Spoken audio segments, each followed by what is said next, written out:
పంచాంగం శ్రీ శోభకృతనామ సంవత్సరం దక్షిణాయనం హేమంత ఋతువు మార్గశిర మాసం కృష్ణపక్షం చిత్తా నక్షత్రం నవమి శుక్రవారం. మంత్రం ఓం ధూం దుర్గాయై నమః. ఓం ధూం దుర్గాయై నమః. ఈ మంత్రాన్ని జపించడం వలన దుర్గా అమ్మవారి అనుగ్రహం ప్రాప్తిస్తుంది. ఈరోజు చిత్తా నక్షత్రం అధిపతి కుజుడు.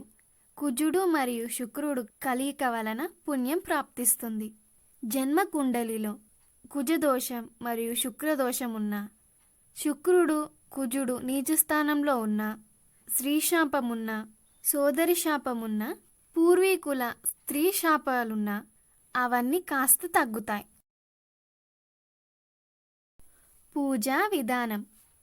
ఈరోజు శుక్రతత్వం ఉంటుంది కాబట్టి ఒక చిన్న నిమ్మపండుని తీసుకొని 4 భాగాలుగా కోయాలి. అంటే అంచున 4 భాగాలుగా కోసి అలా పువ్వులాగా ఉంటుంది. దానిలో కొద్దిగా పసుపు మరియు కుంకుమ వేసి దానిపై కర్పూరం పెట్టి అలా తయారు చేయాలి. తదనంతరం దుర్గాదేవి విగ్రహం లేదా చిత్రపటం అంటే ఫోటో ముందు 2 దీపాలు వెలిగించి పూజించాలి. తదుపరి ఆ నిమ్మపండుని దుర్గా అమ్మవారి ముందు పెట్టాలి. చేతిలో కుంకుమను పట్టుకొని ప్రార్థిస్తూ ఏ సమస్య ఉందో ఆ సమస్య నుండి అన్ని విధాలుగా రక్షణ కావాలి అని కోరుకొని ఆ నిమ్మపండుపై కుంకుమ వేస్తూ దేవి ఖడ్గమాల పారాయణం చేయాలి. ఆ కర్పూరాన్ని దానిలోనే ఉండాలి. దానిపైనే కుంకుమతో అర్చన చేయాలి. కర్పూరంపై ఉన్న కుంకుమని తీసి పక్కకు పెట్టి కర్పూరంపై దీపాన్ని వెలిగించాలి. దుర్గా అమ్మవారికి నిమ్మపండుపై ఉన్న కర్పూరంతో హారతి ఇవ్వాలి. తదుపరి నీళ్లు మరియు అక్షింతలు చేతిలో పట్టుకొని ఏ సమస్య ఉందో అది తొలగిపోవాలని కోరుకోవాలి. ఆ నిమ్మపండు మీద ఆ నీళ్లు అక్షింతలు వదిలేయాలి. నిమ్మపండుపై ఉన్న కర్పూర దీపం కొండెక్కాక ఆ నిమ్మపండుని 4 ముక్కలుగా పూర్తిగా 4 ముక్కలుగా కోసి ఒక నిమ్మపండు ముక్కని దేవుని దగ్గర పెట్టాలి. మరొక 2 నిమ్మపండు ముక్కల్ని గుమ్మానికి కుడి ఎడమ అంటే అటు ఒకటి ఇటు ఒకటి గుమ్మం దగ్గర పెట్టాలి. చివరి నిమ్మపండు ముక్కని తులసి కోట దగ్గర పెట్టాలి లేదా పెంచుకునే చెట్టు మొదట్లో పెట్టాలి. తదుపరి అర్చించిన కుంకుమని తీసుకొని నీళ్ళల్లో కలిపి ఇంటి సింహద్వార పైన స్వస్తిక్ రాయాలి. మరియు నిద్రించే గదిలో ఎక్కడైనా మంచం పైన లేదా బీర్వా కానీ ఏదైనా ఫోటో పైన కానీ స్వస్తిక్ వేయాలి. పిల్లల గదిలో కూడా ఎక్కడైనా స్వస్తిక్ వేయాలి. మిగిలిన కుంకుమని ఇంకా కొన్ని నీళ్లు కలిపి ఇంటి బయట చెట్టుకి పోయాలి. పిల్లలు గొడవ పడుతూ ఉంటున్నా ఈ పూజని ఆచరించడం వలన పిల్లలు గొడవలు పడకుండా ఉంటారు. భార్యాభర్తలు గొడవలు దూరమై సఖ్యత పెరుగుతుంది. అనుకున్న సంకల్పం త్వరగా సిద్ధిస్తుంది. ఇలా పూజని ఆచరించడం కుదరకపోతే చిన్న నిమ్మపండుని తీసుకొని దాన్ని 4 భాగాలుగా చేసి పూజ గదిలో ఒక నిమ్మ ముక్క పెట్టాలి. మరియు ఇంటి గుమ్మం బయట అటొకటి ఇటొకటి నిమ్మ ముక్కను పెట్టాలి.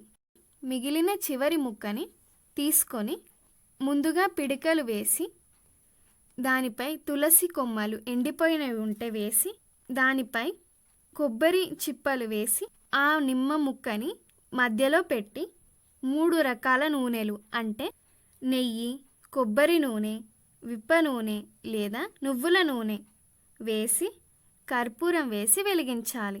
బాగా కాలిపోయాక మసిగా అవుతుంది. ఆ మసిని కాస్త తీసుకొని నుదుటన ధరించాలి.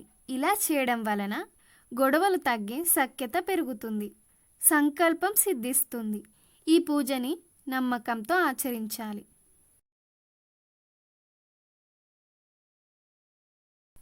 ఆయుక్షేమం. ఈరోజు ఆయుక్షేమంలో కరివేపాకు గురించి తెలుసుకుంటున్నాం. వంటల్లో వేసే పదార్థమే ఈ కరివేపాకు. ఎక్కువగా ఎయిర్ ఫాల్ అవుతుంది, వెంట్రుకలన్నీ ఊడిపోతున్నాయి అనుకునేవారు ఈ కరివేపాకుని వాడడం వలన ఆ సమస్యలు దూరం అవుతాయి.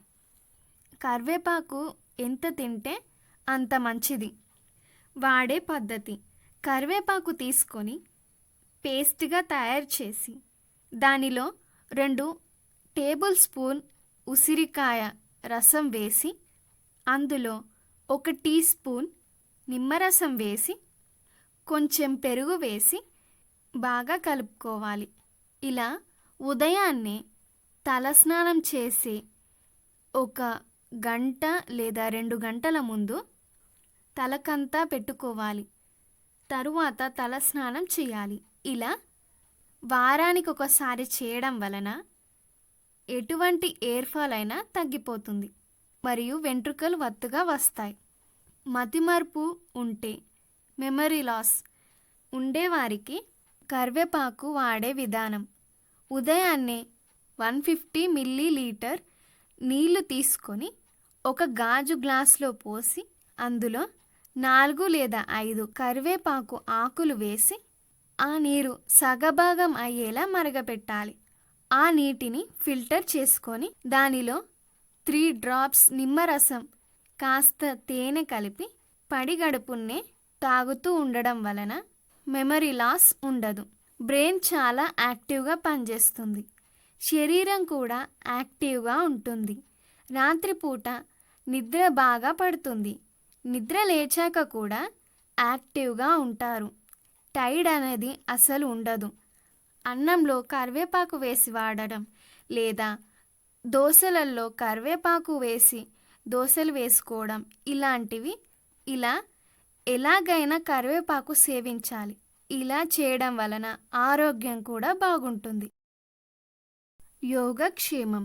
ఈరోజు సాయంత్రం మహాలక్ష్మి అమ్మవారి ముందు విప్ప నూనె వేసి 2 దీపాలు వెలిగించాలి.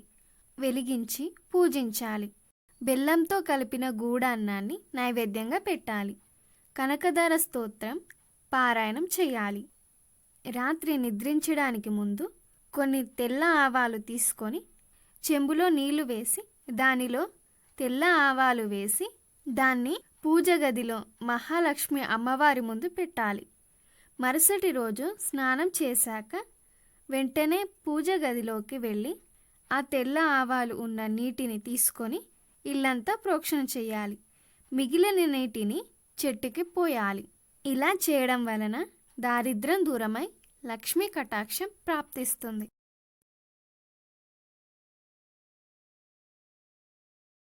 వీడియోలు చూడడానికి మా ఛానల్ని సబ్స్క్రైబ్ చేసుకోండి. పక్కనే ఉన్న బెల్ ఐకాన్ని యాక్టివేట్ చేసుకోండి. లైక్ చేయండి, షేర్ చేయండి.